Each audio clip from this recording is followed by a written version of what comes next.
Alejandra Haas, directora del Consejo Nacional para Prevenir la Discriminación, CONAPRED, de aquí de México, pero ella no pudo venir porque el presidente de la República viajó a Oaxaca y eso le complicó su salida. Entonces vamos a ver un pequeño video que manda Alejandra Haas y voy a pedir que de una vez suba al maestro. Aquí está el doctor Fernando Berriel, él es psicólogo de la Universidad de la República y psicólogo social de la Universidad Nacional del Mar del Plata.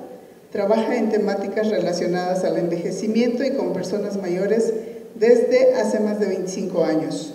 Sus áreas de interés son las políticas públicas, los discursos sociales sobre el envejecimiento, considerando sus efectos psíquicos y el abordaje multidimensional de la enfermedad del Alzheimer. Actualmente integra el Instituto de Psicología Social y del Centro Interdisciplinario de Envejecimiento de la Universidad de la República, desde donde desarrolla la docencia superior y la investigación junto con perspectivas provenientes de las ciencias sociales, medicina, derecho, diseño y tecnologías de la información. Es coautor, entre otras, de las siguientes publicaciones: Alzheimer y psicoterapia, clínica en investigación, 2007, la Sociedad Uruguaya frente al envejecimiento de su población, 2013, Construcción social de la vejez en Uruguay a partir de documentos de políticas públicas, 2017. Vamos a dar entrada a la siguiente mesa. Muy buenas tardes, mi nombre es Alejandra Haas y soy presidenta del Consejo Nacional para Prevenir la Discriminación. Quiero, antes de empezar, darle las gracias a la doctora Verónica Montes de Oca, que de manera muy puntual y con enorme anticipación me invitó a este congreso internacional y desafortunadamente por cuestiones laborales no me fue posible participar, pero reconozco, porque he participado en otras ocasiones, el enorme trabajo y la enorme calidad de los eventos organizados por ella. Así que, Verónica, muchísimas gracias y gracias por permitirme dirigirme a la audiencia con algunos comentarios acerca del tema de igualdad y no discriminación, que es el tema que trabajamos en el Consejo Nacional para Prevenir la Discriminación. Primero, a manera de introducción, déjenme decirles un poco qué hacemos en el CONAPRED. Somos una instancia del gobierno mexicano que se dedica a hacer estudios cualitativos y cuantitativos, análisis legislativo, propuestas de política pública. Somos también un centro en el cual se desarrollan estrategias de educación, cambio cultural, procesos de construcción de alianzas estratégicas con otros actores que son parte de la Agenda de Igualdad y No Discriminación, y finalmente tenemos un mecanismo que recibe quejas de parte de la ciudadanía de todo el país sobre casos de discriminación. Los decidimos y nuestras resoluciones son obligatorias. Ese es un poco lo que hace el CONAPRED. Ahora, de manera general, el CONAPRED trabaja desde la perspectiva estructural, es decir, que la discriminación no es nada más actos aislados que se dan entre personas, sino una realidad social que incluye instituciones, que incluye leyes, que incluye la manera en la que miramos los datos, la manera en la que desarrollamos estrategias para combatir los grandes problemas nacionales. Y lo que hemos apreciado con CONAPRED es que en México, hasta hace poco, la discriminación no se concebía como parte ni de la solución ni del diagnóstico de los grandes problemas nacionales. En ese sentido, nos hemos dado la tarea de hacer visible la discriminación estructural a través de mecanismos de medición, como es la encuesta nacional sobre discriminación que levantamos hace unos años con el INEGI, el Instituto de Estadística y Geografía de México.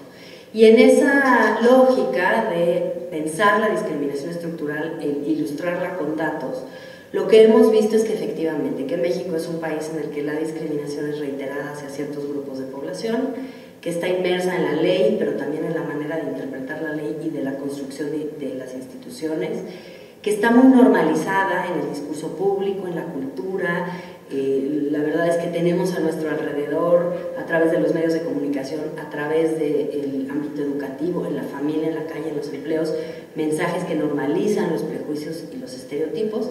y sobre todo que finalmente la discriminación lo que esconde son relaciones desiguales de poder.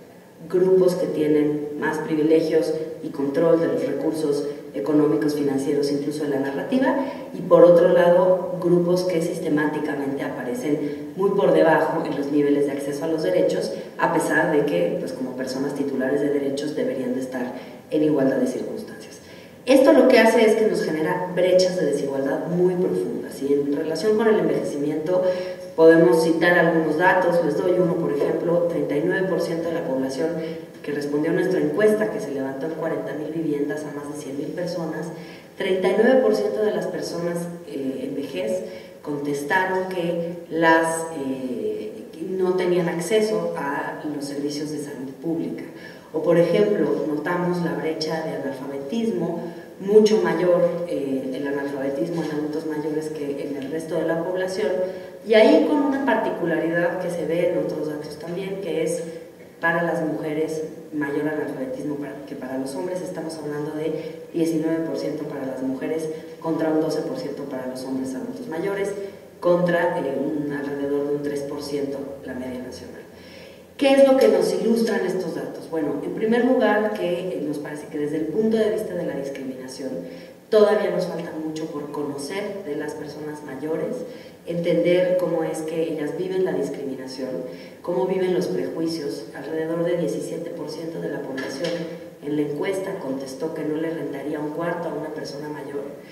Y notamos que, pues, también en términos etarios hay discriminaciones que se ven en los adultos mayores, pero también en las personas jóvenes. Es decir, que solo en un cierto rango de edad las personas son consideradas como valiosas, productivas en el trabajo, que pueden realmente aportar a la sociedad, y que en los extremos, ya sea en la juventud o en la vejez, pues se empieza a desvalorizar su contribución hacia la sociedad. CONAPRED, de manera muy puntual, ha analizado cómo la discriminación merma las oportunidades de las personas, específicamente de los grupos discriminados, como estos prejuicios que se convierten en prácticas, y estas prácticas que luego se convierten en brechas generan situaciones de desventaja en materia de derechos humanos, pero también cómo estos prejuicios, estos estereotipos, hacen que toda la sociedad en su conjunto pierda. La pregunta con la que yo me quedaría, y que ustedes son las expertas, los expertos pueden contestar mucho mejor que yo, es: ¿qué hace México para enfrentar el envejecimiento, el cambio demográfico que viene, que está ya en proceso, no teniendo todavía establecidas las estructuras, las políticas, las instituciones que se requieren para que este grupo de población pueda vivir en dignidad y con acceso a todos sus derechos? Muchísimas gracias.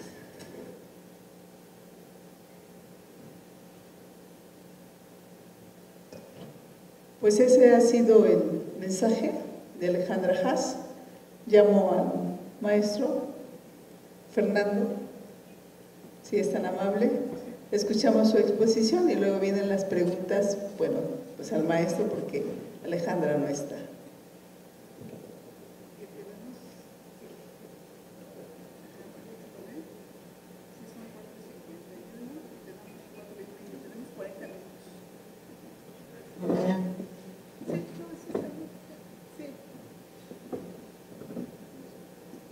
Hola, bueno, buenas tardes. Mi nombre es Fernando Berriel. Es una situación extraña porque en realidad lo que sucedió fue que ante la ausencia de Alejandra, la organización del Congreso me pidió que hiciera una presentación sobre la cuestión de la imagen del envejecimiento, y de pronto, por algunas razones que les voy a explicar, decidí centrarme en un aspecto complementario al que acaba de plantear Alejandra Haas, que tiene que ver con la cuestión de la imagen del envejecimiento y la discriminación, como vamos a poder conversar en estos minutos, pero que se centra en algunos de los actores que tienen más responsabilidad en la construcción de la discriminación. La discriminación no es algo que venga dado, la discriminación es algo que construimos con nuestras prácticas cotidianas. Y existe discriminación porque discriminamos, colectivamente, ¿no? Y a ver. Modo pantalla completa. Ver, modo pantalla completa. Ahí está. La siguiente, por favor. Lo que ustedes ven aquí es una pintura de José de Rivera del siglo XVII. Es conocida como la vieja usurera. Sin embargo, no es un título que le haya puesto el maestro Rivera. Es el título que le han puesto a lo largo del tiempo. Y el texto que ustedes ven a la derecha, esta obra está exhibida en el Museo del Prado. El texto que ustedes ven a la derecha es el comentario que hace el propio museo sobre la obra. Me gustaría leerlo. Esta mujer de perfil sostiene en sus manos una balanza. Si fuera joven, si no mirara torvamente y si no estuviera vestida con harapos, probablemente se identificaría con la justicia. Pero su aspecto decrépito, su expresión desconfiada y los desastrados paños que la cubren hacen que se haya visto en ella a una vieja usurera, o, más probablemente, a una alegoría de la avaricia. Este comentario está ahora, si ustedes entran a la página del Museo del Prado de Madrid, y vieron que el texto no dice de acuerdo a los valores del siglo XVII hubiera sido vista o ha sido vista como una vieja usurera, sino que simplemente de alguna forma actualiza esos rasgos como algo que nos lleva hoy a interpretar la obra en esos términos de acuerdo a los valores actuales. Acá me interesaría señalar no solamente el hecho de que este pequeño detalle del comentario que hace el Museo del Prado nos muestra la vigencia de los aspectos negativos que se le otorgan a los rasgos de la vejez en una obra. No sé, no se ve muy bien por una cuestión de contraste, pero ella sostiene una balanza de dos platos, ¿no? Que es el clásico símbolo de la justicia, sino que además es una figura femenina. Vamos a ver en la mayoría de las imágenes que les voy a mostrar de ahora en adelante, que se van a centrar un poco en la cuestión de las prácticas políticas y sobre todo de la política partidaria, muchas imágenes de varones y casi ninguna de mujeres. Y es un hecho que quería señalar porque no solamente es diferente la valoración de la imagen de las mujeres en relación a los hombres. Por ejemplo, acá se habla de cómo está vestida y no es raro que también en el campo de la política se hable de cómo se visten las mujeres políticas, por ejemplo. Sino que además es clara la ausencia de las figuras femeninas en el campo de la política y sobre todo la ausencia de mujeres viejas, de mujeres mayores en el campo de la política. Siguiente, por favor. Lo primero que tenemos que decir es que durante décadas hemos investigado la imagen social de la vejez y cómo esto se relaciona con la discriminación. Y al revés, cómo la discriminación va construyendo imágenes negativas de la vejez. Y esto persiste a lo largo del tiempo. Esta valoración negativa de la vejez lo vemos tanto cuando hacemos estudios sociales macro como cuando tomamos grupos segmentados de nuestras sociedades en la mayoría de los casos.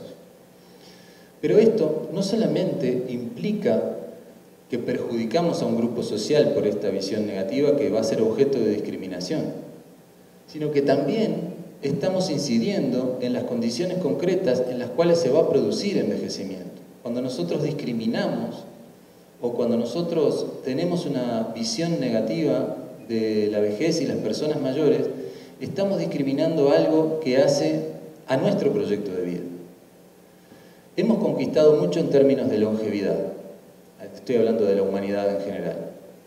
Nunca tantas personas vivieron tantos años como ahora. Y sin embargo, esta visión negativa nos lleva muchas veces a reproducir esas imágenes negativas en nuestro propio envejecimiento. Sabemos mucho de esto y sin embargo, ¿hemos producido orientaciones efectivas? ¿Sabemos qué hacer?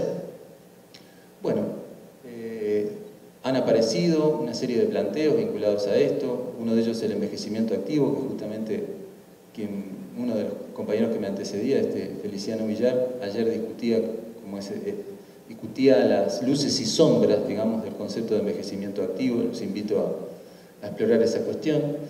Pero acá me voy a referir a qué nos dice y qué nos puede llevar a hacer, investigar eso en uno de los ámbitos privilegiados de nuestras sociedades, que es cuando discutimos hacia dónde vamos, cómo nos queremos organizar, qué políticas vamos a implementar y a quiénes vamos a elegir para representarnos en este sistema de democracia representativa que hemos construido, al menos en la mayoría de nuestros países. La siguiente, por favor. Yo no sé si ustedes ubican esta fotografía. Hay una figura ahí de un señor mayor, de espaldas. Comentaba con algunos compañeros que si pusiéramos ahí a Mick Jagger, por ejemplo, no nos sorprendería nada, pero, porque incluso hasta tiene una pasarela como la que le gusta a Mick Jagger para pasear su cuerpo entre las multitudes, pero toda esa multitud son, la mayoría, estudiantes mexicanos, y ese es José Mujica en una de sus visitas a México. Y está teniendo un encuentro con jóvenes, creo que en Veracruz, pero no estoy totalmente seguro. Esta imagen viene un poco porque de alguna forma la presidencia de Mujica, yo vengo de Uruguay, obviamente como uruguayo tengo mis opiniones políticas y sociales sobre las cosas que pasan en mi país y no es que tampoco sea objeto de debate la gestión de Mujica como presidente en Uruguay. Es objeto de debate, obviamente, pero como figura de una persona mayor que además también se viste, no digo en harapos, pero que no adoptó, si se quiere, la indumentaria típica del presidente de la República, ¿no? Con todas esas ropas y esos acicales que a veces tienen nuestros presidentes. Bueno, ustedes tuvieron algunos presidentes muy bonitos, dicho sea de paso.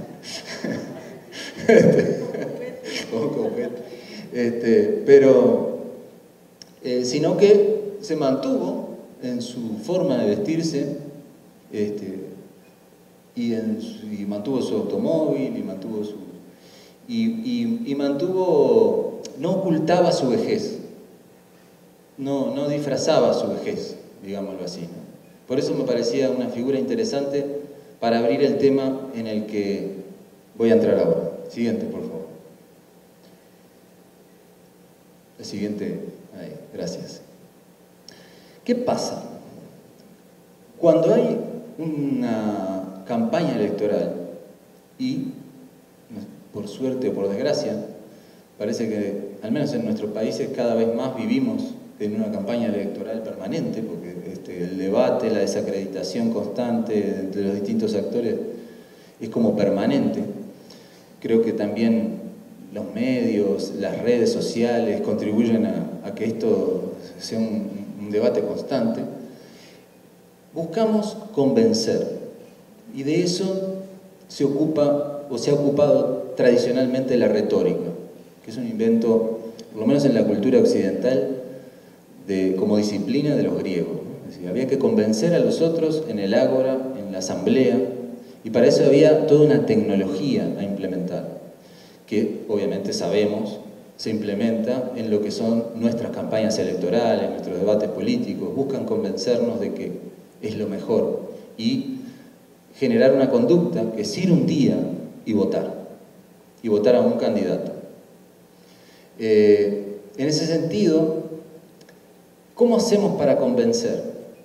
Muchas veces lo hacemos empleando elementos que tienen que ver con representaciones sociales, con el imaginario social que hay en un contexto determinado, sobre múltiples cosas, pero que siendo partícipes de ese sentido común, de ese imaginario social, logramos cierta identificación con aquellos que serían el objetivo, aquellas personas a las que buscamos convencer.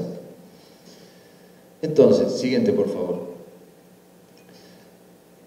Les voy a contar un poco cómo arrancó este interés por esta temática. Uruguay también sufrió una dictadura, como Chile, como España, como Argentina, y hubo violaciones gravísimas a los derechos humanos, y recién pudo juzgarse a alguno de estos violadores de los derechos humanos pasados muchos años, cuando estas personas ya eran viejas. Y en determinado momento se dio un debate respecto a si podíamos o no encarcelar a estos presos viejos por crímenes de lesa humanidad durante la dictadura militar. Y yo escuché en un momento en una radio un debate en el cual un abogado decía, bueno, una persona mayor es como que es un tema humanitario, de pronto no encarcelarlo. Y decía, a ver, pongo un ejemplo. Decía, si un joven comete un delito, yo qué sé, de una especie de exhibición, ¿cómo es que se dice? De esa gente que se exhibe sus genitales frente a uso ese ejemplo, ¿no? Y esa persona es joven, merece ser encarcelado. Ahora, si esa persona es vieja, seguramente tiene un problema mental. A mí me quedó, ¿cuál es la idea del envejecimiento a la cual se está recurriendo para inclinar la orientación afectiva del que está escuchando en el sentido de, bueno, sí, son viejos, no pueden recibir el mismo castigo que una persona joven?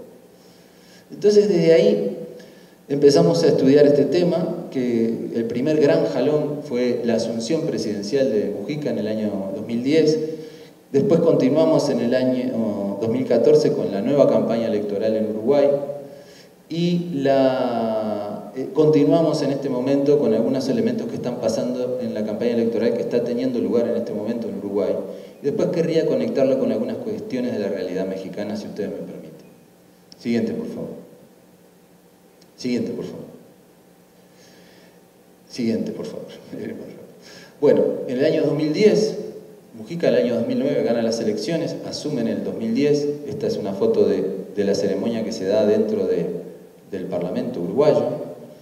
Y a nuestra derecha tienen a Danilo Astori, que era el vicepresidente electo, y a la izquierda tienen a la señora Lucía Topolansky, que es la esposa de José Mujica, y que resultó electa presidenta del Senado. Fue la senadora más votada en esas elecciones. Siguiente, por favor.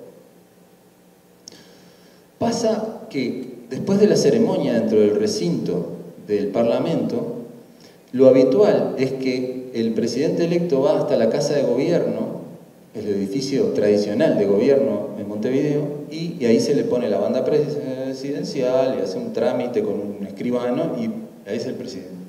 Por primera vez en la historia del Uruguay, ese acto se hizo al aire libre, en la Plaza Independencia, que es esa plaza donde está nuestro prócer, el general José Artigas, sobre su caballo, y se hizo como un acto público.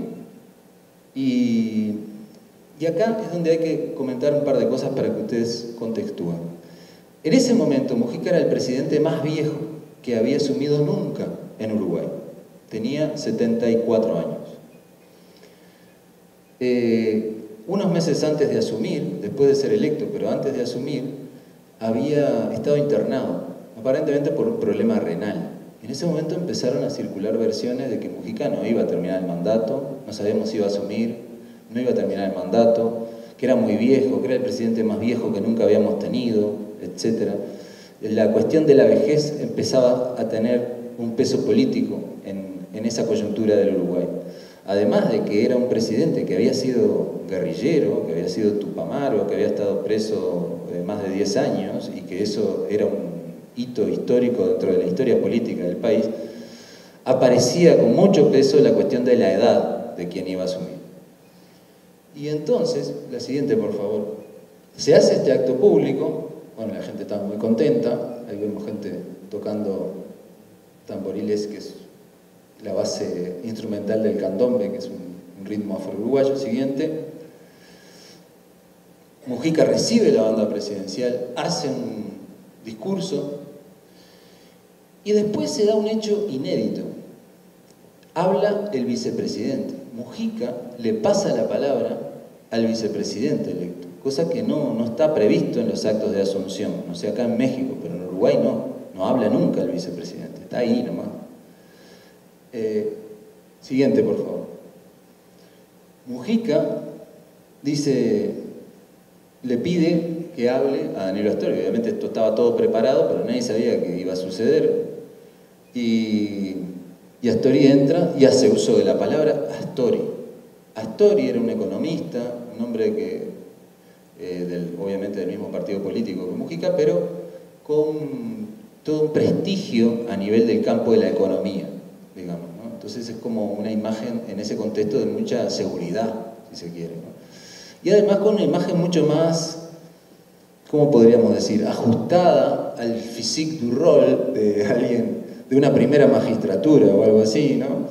Con Mujica nunca usó corbata y él está vestido como hay que estar vestido para esas ocasiones, pero además tipo más delgado, más elegante, un intelectual universitario, ¿no? Como,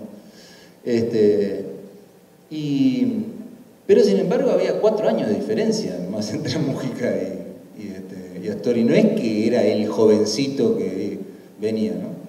Siguiente, por favor. Acá, bueno, a ustedes les queda muy abajo, pero se los leo. Hay una cobertura en la prensa. Este estudio sobre todo lo hicimos en base a las coberturas de la prensa sobre todos estos hechos que vamos a hablar hoy. Dice, incluso el presidente Mujica, poco acostumbrado al protocolo, demostró una vez más cómo salirse de los esquemas y a poco de comenzado su discurso invitó al vicepresidente Danilo Astori a saludar a los presentes porque dijo: cuando uno tiene 74 años, es bueno tener la caja de repuestos aceitada. Es decir, soy viejo y esto implica, él usa ahí una metáfora, podríamos decir, maquínica, ¿no? Es decir, es una máquina que está vieja y que por lo tanto puede romperse, pero hay repuestos, ¿no? Como una señal política en donde de paso nos deja una metáfora sobre el envejecimiento, como algo que, una máquina que se rompe. Siguiente, por favor. Acá aparece lo mismo, otra cobertura del mismo hecho, dice. Aunque ayer dijo que no hay que, comillas, desconfiar, no, perdón, que hay que, entre comillas, desconfiar de la biología y rompió la tradición de las ceremonias de cambio de mando pidiéndole a la gente que escuchara al vicepresidente Danilo Astori, comillas, porque, ¿sabés una cosa, pueblo? Todo el discurso él lo hizo como hablándole al pueblo como que fuera una persona. ¿Sabés una cosa, pueblo? Cuando uno tiene 74 años, es bueno tener la caja de repuestos aceitada y pronta, dijo. Después convocó a escuchar a los artistas invitados porque sentenció: no puede haber nada importante sin canciones. Y ahí entraron los Olimareños, que es un dúo musical clásico del Uruguay. A lo que voy con esto es que siempre que hablamos, y Mujica lo hace así, resuelve un problema, Mujica resuelve acá un problema. Uno, que es toda esta inestabilidad política que se había generado en el país ante la posibilidad de que él fuera demasiado viejo y tuviera una salud frágil, etc. Vieron que Mujica todavía anda por ahí, no fue el caso, digamos, pero como se había transformado en un tema político, como también un cierto intento de desestabilizar el gobierno, él lo resuelve, no solamente dándole la palabra a Astori como diciendo, mirá, si yo no estoy, pero sino dando una metáfora maquínica del envejecimiento. Es una máquina, es algo que pasa, es algo que él de alguna forma despersonaliza, como diciendo, está controlado, no me está afectando, lo vivo porque, bueno, las máquinas se desgastan, ¿no? Siguiente, por favor. Acá hay otro fragmento de la cobertura de ese hecho que me gustaría compartir con ustedes para mostrarles cómo uno puede analizar esta cuestión y llegar a algunas conclusiones. El discurso. El 1 de marzo, ante la Asamblea General, Mujica dejó atrás viejos prejuicios de la izquierda y anunció que será ortodoxo en el manejo de la macroeconomía y cuidadoso con las cuentas públicas. Dijo que no habrá plata para todo. Este es un diario que en general responde al capital financiero en Uruguay, ¿no? Siempre habla de economía y de ese tipo de cosas. Y acá es interesante porque si se dan cuenta, al decir viejos prejuicios de la izquierda, está dándole una calificación que se apoya en la visión negativa que existe en el contexto social sobre la vejez y el envejecimiento. Obviamente también sobre Mujica, que es el viejo de esta historia, digamos. Izquierda igual vejez, ¿no? Ortodoxo versus izquierda, cosa que es, podríamos decir, antiintuitiva, porque en general lo ortodoxo tiene que ver con lo antiguo, con la vieja forma de hacer la cosa, ¿no? En cambio, lo nuevo sería lo ortodoxo. ¿Vieron cómo se logra como una especie de inversión de sentido solamente calificando de viejo algo? Es decir, si yo le digo acá a la compañera, lo que pasa es que sus ideas han envejecido. Yo estoy transformando algo, le estoy atribuyendo una condición de haber envejecido a algo que en realidad no envejece, porque las ideas no envejecen como los seres humanos, estoy haciendo una metáfora, y sin embargo le estoy adjudicando a sus ideas el conjunto de significaciones negativas que tiene la vejez en un contexto social determinado. El que logra demostrar que las ideas del otro han, entre comillas, envejecido, se anota un poroto, como decimos nosotros, porque se anota un punto, ¿no? Entonces lo ortodoxo sería lo nuevo, una cosa increíble, pero claramente para este diario lo ortodoxo, la ortodoxia económica, es decir, el liberalismo, es lo deseable. Y de pasada, la vejez sería lo no deseable. Entonces, ¿qué pasa acá? No solamente están apoyándose en un prejuicio existente, sino que en este tropo, en este juego de lenguaje, lo que hacen es contribuir a cristalizar esa visión negativa. Con este enunciado lo que logran es reafirmar la idea de que lo viejo es efectivamente negativo. Y lo que pasa es que cuando esto ocurre en el campo del discurso político, donde la idea es convencer, no solamente se usan los prejuicios que pueden existir en una sociedad, sino que al emplearlos se contribuye a reafirmarlos. Y esto se relaciona directamente con el problema de la discriminación. Siguiente, por favor.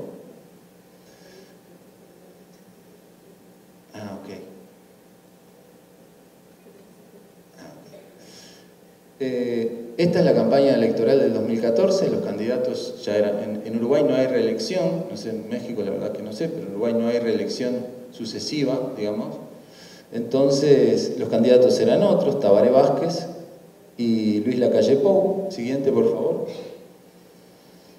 Siguiente, por favor, quiero ir a una cosa más concreta. Perdón, una más atrás. Gracias. En plena campaña electoral se instala la idea de que Uruguay necesitaba una renovación y alguien más joven. Si Mujica había sido el más viejo, Tabaré Vázquez, si volvía a asumir como presidente, iba a ser más viejo que Mujica. Y de vuelta se instala esta cuestión. ¿Y qué pasa? Tabaré Vázquez se manda, según este diario, una desafortunada comparación de Tabaré Vázquez por la edad, desafortunada comparación por la edad de Lacalle Pou. Se jugaba el Mundial de Fútbol del 2014 en Brasil, y lo que dice Tabaré Vázquez es: A ver, el maestro Tavares no va a jugar el Mundial con la selección sub-20. Entonces, es un comentario edaísta, pero en este sentido contra alguien por su condición de joven. Ahora, siguiente por favor.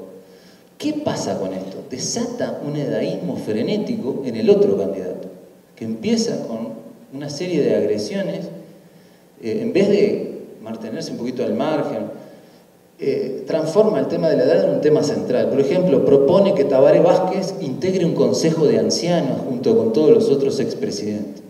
¿Sí? Empieza a atacar la edad del otro candidato. Algunos incluso, de los que hacen análisis de campaña, piensan que lo de Tabaré Vázquez fue una especie de zancadilla, a ver si el otro entraba en el juego, digamos. Siguiente, por favor.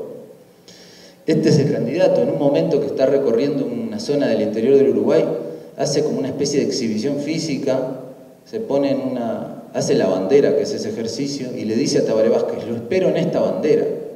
Y sí, simplemente para poner algunos de los ejemplos de cómo queda como un tema central la edad de los candidatos. Siguiente, por favor.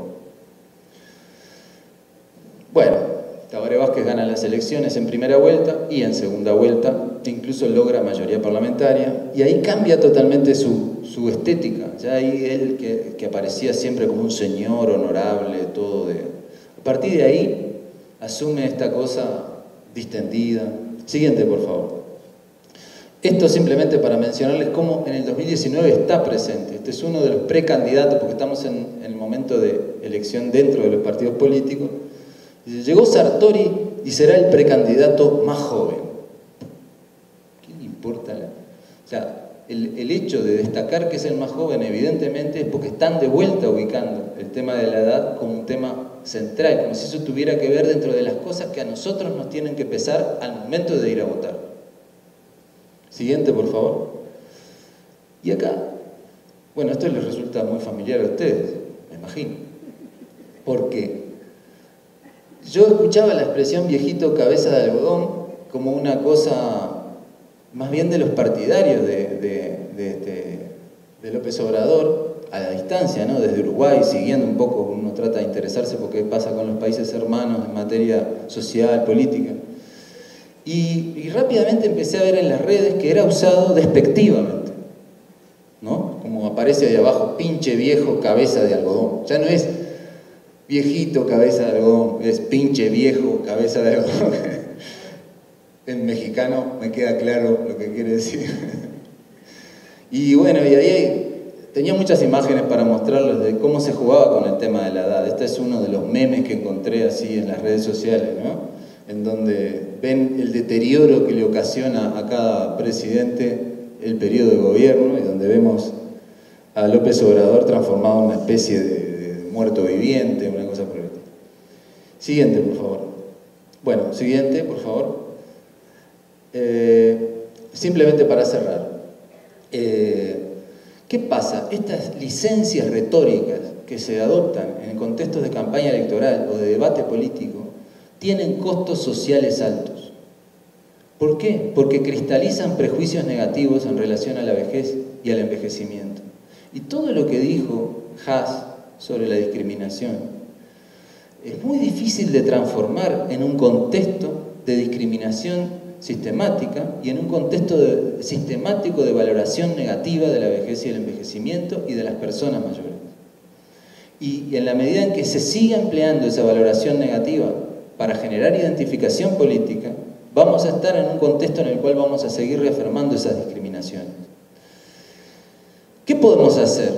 Bueno, apostar a experiencias que visibilicen esto y, si es posible, con la sociedad civil. Tenemos, hoy por suerte está Mónica Yadá, una compañera de Uruguay, que ha desarrollado algunas de esas experiencias con algunas organizaciones en Uruguay que se han movilizado junto con nuestro equipo de trabajo, algunos integrantes de nuestro equipo de trabajo, a propósito de notas de prensa o cuestiones de los medios de comunicación discriminatorias respecto a las personas. Y de pronto esa es una orientación para llevar adelante En nuestro caso, vincular nuestro observatorio de envejecimiento y vejez que tenemos en la Universidad de la República con organizaciones sociales a los efectos de hacer cierto tipo de vigilancia y de contribución a una ética de la enunciación en el campo político y en el campo social en general que no promueva la discriminación y la visión negativa del envejecimiento.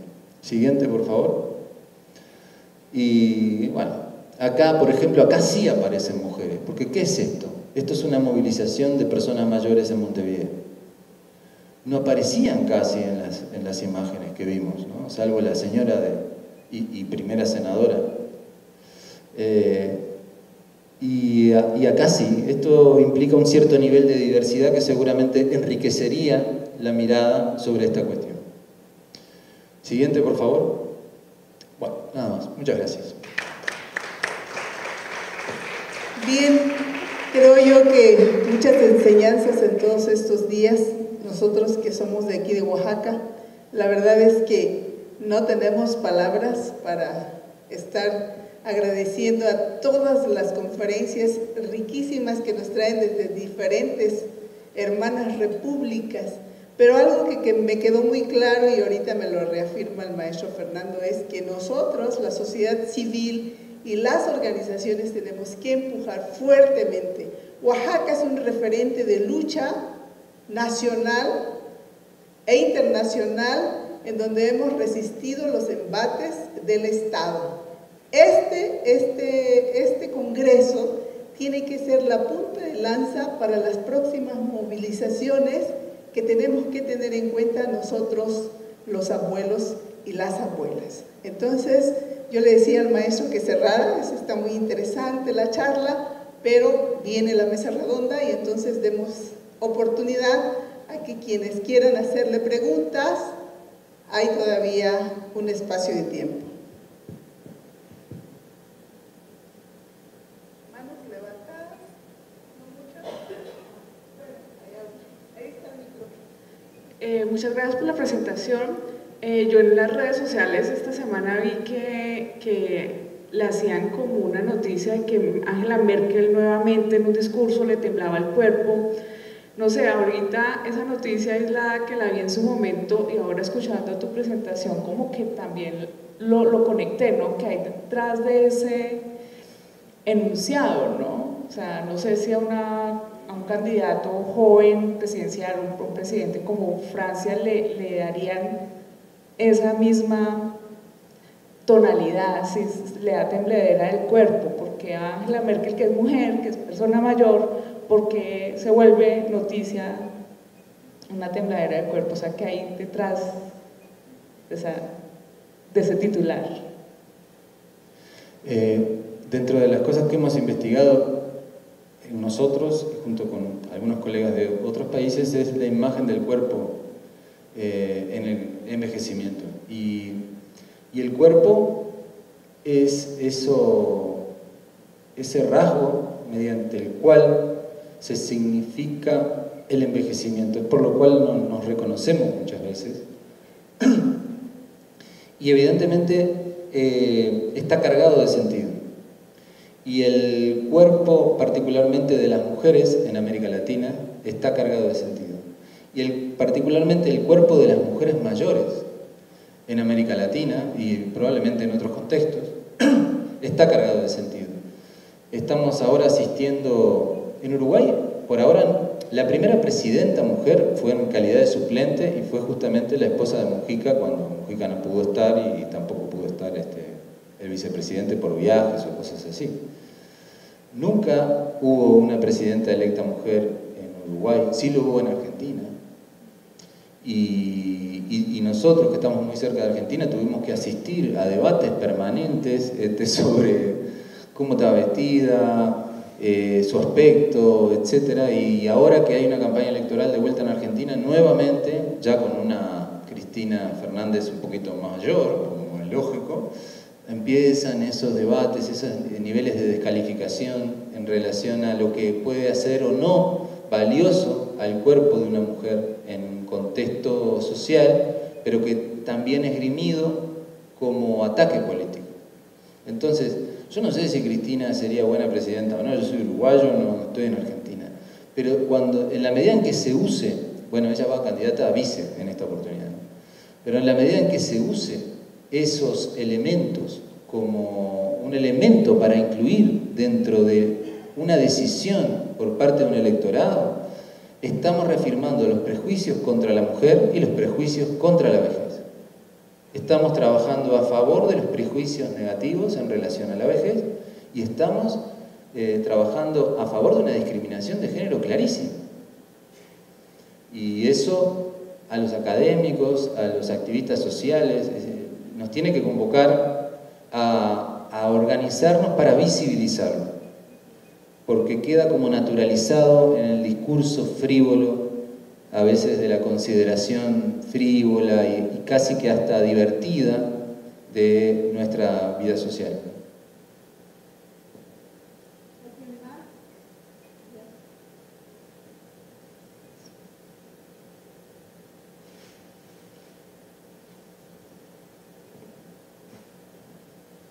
¿Qué tanto todos estos conceptos de discriminación, derechos humanos y todo lo que hay de calificativo y juicio, poco a poco se han ido convirtiendo en una cuestión de publicidad o en una cuestión que señala algo en donde nuestra atención se va hacia ese punto y dejamos de ver cosas importantes en la política en cuanto a estudios, en cuanto a capacidad, en cuanto a un montón de cosas? Entonces, ¿qué tanto realmente estos puntos de repente se convierten en una publicidad? Yo soy psicólogo social, digamos, no soy publicista, ni digo que yo esto lo abordo desde esa óptica. Es cierto que en contextos de estudios interdisciplinarios, con otros colegas de otras disciplinas, pero lo que pasa es que hay ciertos problemas que, como no admiten mucho debate, es decir, ¿hasta cuándo nosotros podemos seguir construyendo sociedades que no cuidan de sus personas? Es decir, el cuidado es de las cosas más maravillosas que hacemos los seres humanos, podríamos decir, que nos ha construido como seres humanos. Y sin embargo, seguimos encargando no solo a las personas, a las familias, a las comunidades con menos recursos, que se hagan cargo ellos del cuidado. Y por poner el ejemplo del cuidado, ¿no? Entonces, yo creo que centrar la atención sobre esta cuestión es muy hábil para no centrar el debate político en los verdaderos problemas que tenemos como sociedades latinoamericanas.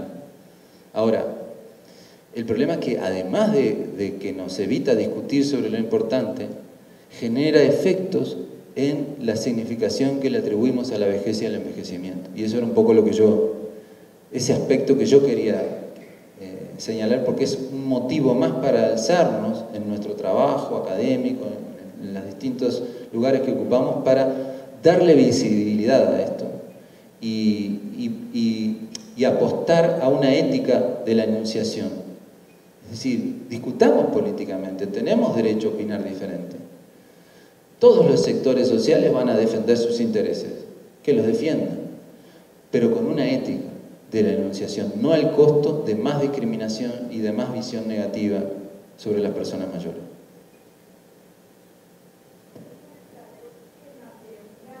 Se puede instrumentalizar. Recuerdo también el año pasado en las elecciones presidenciales en Colombia, un candidato que es el actual presidente de Colombia, que no lo voy a nombrar, el señor tiene como unos 46 años y en algún momento se mandó a pintar el pelo y se mandó a pintar canas, ¿no? Pues eso fue totalmente notorio, ¿no? Pero él quería también, lo opositó a Uruguay. En Colombia él quería verse mayor, él quería verse sabio. Creo que no lo logró, sin embargo ganó las elecciones. Pero bueno, cómo se instrumentaliza, ¿no? Y ahora anda con el pelo blanco por todas partes. No es mi caso, ¿no? Esto es natural. Quiero decir, sí, evidentemente no solo existen prejuicios negativos sobre la vejez, existen también prejuicios positivos. poder entender que alguien solo por el hecho de ser viejo tiene unos atributos positivos que no necesariamente tiene. Algo de esto decía Feliciano Villar en la mesa anterior, ¿no? Si no por ser viejo las cosas que hagamos van a estar bien. El asunto es si nos estamos reafirmando, igual son prejuicios los prejuicios positivos, ¿no? Porque lo que ocultan es que para ser sabio, entre comillas, hay que vivir, y hay que vivir en ciertas condiciones, y hay que vivir mucho, y la vida tiene que tener sentido. Hemos logrado el derecho a la longevidad. Falta, y ese derecho no está equitativamente distribuido, pero mucho menos equitativamente distribuido está el derecho a la longevidad con sentido, con un sentido positivo para los colectivos, para las personas. Y entonces decir que alguien por tener canas es sabio es ocultar que se tienen que dar ciertas condiciones y ciertas prácticas para ser sabio. Ser sabio no es pisarle la cabeza a los demás y llegar alto en lo que sea, digamos, mediante esa estrategia. Ese no es el concepto de sabiduría. No, es hábil, será vivo, como decimos en Uruguay. La sabiduría implica siempre la conexión con los otros, una conexión que permite empatizar con los otros. Entonces, por más canas que te pintes, no lo vas a lograr, pero sí podés lograr convencer a los otros de que es así. Reafirmando, en este caso, un prejuicio positivo. ¿Qué tal? Yo, acá. ¿Qué tal, Fernando? Me gusta esta invitación, me atrevo a interpretarlo como una invitación a una ética de la enunciación. Me suena a que se inscribe en un pensar los cuidados y cuidar cómo digo y me refiero al otro en general. Y me queda claro que sería estratégico llamar a la transparencia o tratar de incidir en la retórica de lo político y sobre todo de la lucha por el poder se cuidara esto, ¿no? Eso entiendo la invitación, pero también me gustaría entender dónde identificas los contrapesos, o sea, si como sociedad civil, ¿qué has visto? Veo algunas imágenes, pero me gustaría escuchar un poquito más ahí, si podemos apropiarnos más de esa ética de la enunciación. Gracias por la pregunta, qué lindo es encontrarse con amigos en este tipo de instancias. Sí, yo hacía alusión a una experiencia en la que estuvo Mónica Yadó. A ver, con la UNAM hicimos una cosa interesante, que fue organizado por la UNAM, que fue una especie de taller que duró varios días, dirigido a comunicadores, para formar, mediante una dinámica de taller, en esta cuestión de cómo tener un discurso ético respecto al envejecimiento y las personas mayores. Está invisibilizado esta cuestión del discurso políticamente correcto con las personas mayores. Todo esto que pasa con el discurso en relación a la cuestión de género, por suerte, no pasa tanto o pasa casi nada a propósito de las personas mayores. Entonces, yo qué sé, yo llego a reuniones y siempre escucho chistes sobre la edad, por ejemplo. Ay, no, yo no soy viejo, no, miren que... Y ese tipo de chistes ya no lo podemos hacer con la misma soltura a propósito de otros ejes, como por ejemplo el de género. Que antes los hacíamos, ay, ¿qué me estás tratando como una mujer? No sé, cosas así. Miren que yo no soy gay, ese tipo de aclaraciones que antes las hacíamos en un tono de humor. Ya tenemos otra sensibilidad sobre esa cuestión, por lo menos en los ámbitos en los que yo me muevo en el campo académico. Y sin embargo, sobre la cuestión de edad, no los tenemos, están invisibilizados. No hay todavía un movimiento social que esté, digamos, presionando en relación a esta cuestión, como si lo es y lo fue durante muchos años el feminismo, por poner un ejemplo.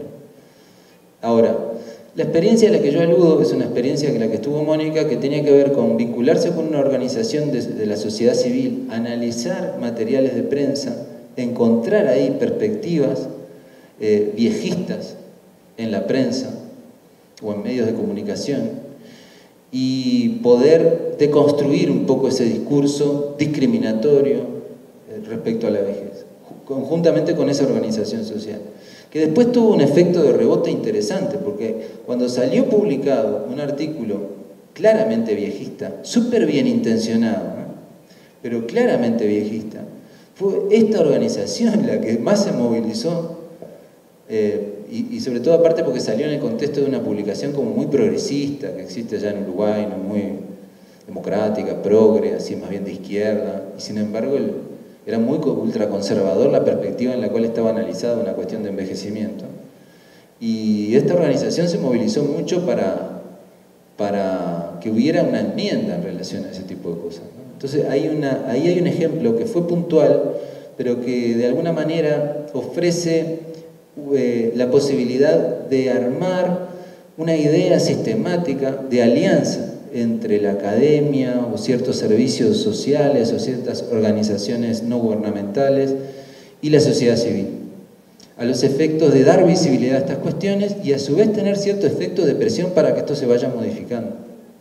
Porque si no, no va a pasar, porque al discurso político le sigue pareciendo bien usar lo que sea, la mayoría de las veces, para lograr lo que se propone, siempre y cuando no tenga más costos que beneficios. El asunto es que tenga más costos que beneficios.